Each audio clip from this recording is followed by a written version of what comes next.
السلام عليكم. تعالوا نعمل مع بعض النهاردة أجمل صينية كنافة بالمكسرات العادية بتاعتنا بطعم جميل ولون ذهبي، وهتشوفي تركات جديدة، تركتين جداد أول مرة هتشوفيهم في أي فيديو.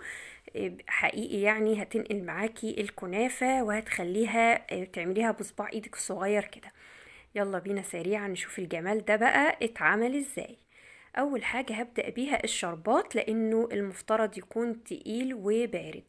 انا في الحقيقة هعمل كيلو من السكر، يعني ما يعادل 6 اكواب من السكر اللي هو الحبيبات العادي، علشان انا هعمل بالمرة. انما انت لو هتعملي الصينية اللي انا هعملها دي فهتاخد كوبايتين ونص من السكر او كوبايتين كمان.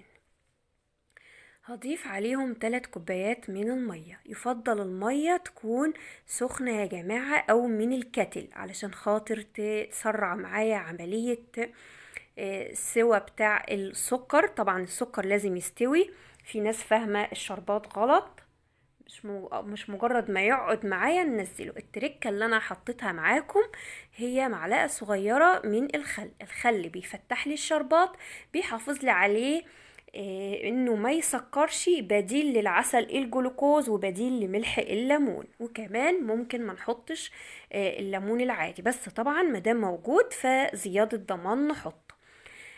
اول ما سخن معايا كده هقلبه تقليبه في النص، تخلي المعلقه في النص، مش ما تحاوليش تطلعيها يمين وشمال. اول ما غلى معايا ضفت عصير ليمونه لان الكميه كبيره، انما انتي للكوبايتين هتحطي نص عصير ليمونه. تعالوا بقى للكنافه بتاعتنا، الكنافه الشعر العاديه بتاعتنا انا كنت حطاها في الفريزر وقطعتها بالسكينة المشرشرة دي. متاح ليكي تعمليها وهي طازة، تقصيها بالمقص. متاح ليكي بعد ما تخرج من الفريزر تعمليها بالكبة او بالسكينة زيية كده او حتى بايدك، يعني المتاح ليكي. معايا هنا بقى اللي هضيف، اللي هنشوف بقى هنضيف ايه للكنافة بتاعتنا. اول حاجة معايا هنا كوباية من السمنة الدافية يعني. هضيف عليها ايه بقى هنا، دي تاني تركة معايا النهاردة، هي معلقة السكر البودر. في ناس بتحط معلقتين سكر بودر على كل نص كيلو من الكنافة، انا بدوبه في السمنة، منه يدوب، منه يمنع عني التكتلات، منه يديني لون ذهبي. ولعلمكم انا بعمل الحركة دي في المعجنات بتاعتي، اللي متابعني عاملة المنين بطريقة حلوة جميلة جدا يا جماعة. فيه التركة دي هنسيبها لكم في اللينك عشان كمال العيد، كل سنة وانتم طيبين. قلبت الكنافة بتاعتي مع كمية السمنة. هبتدي بقى اجيب صينية مقاس 26 او 28، في الحقيقة دي كانت مقاس 28. يا ريت لا تقللي عن كده ولا تكبري عن كده. معلقة السمن اللي هنحطها في قعر الصينية تكون بدرجة حرارة الغرفة علشان خاطر الكنافة ما تشربها ليش بسرعة. يا ريت لو وصلتي معايا لحد هنا تنسيش اللايك اللي دايما بتنسوه يا جماعة والاشتراك في القناة.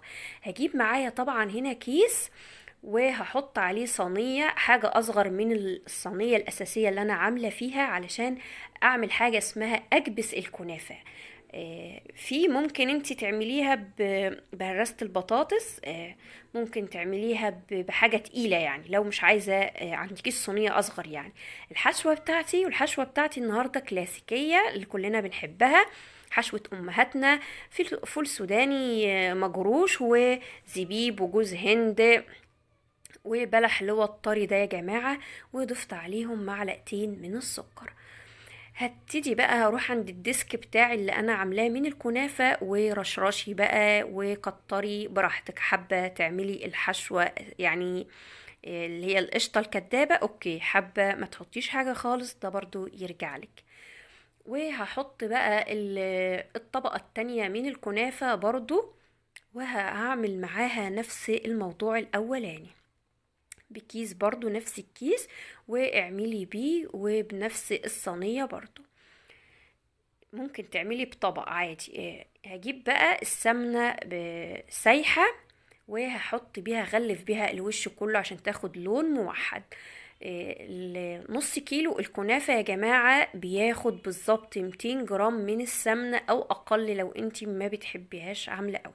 انا حطيتها قدامكم دلوقتي على البوتاجاز، هضير فيها يمين وشمال تاخد لون احمر من الاجناب. هروح بقى مش هقولك اقلبيها في حاجة تانية وتتبهدل منك، لا هقولك على الفرن على طول وتحت الشواية تاخد الوش اللي فوق.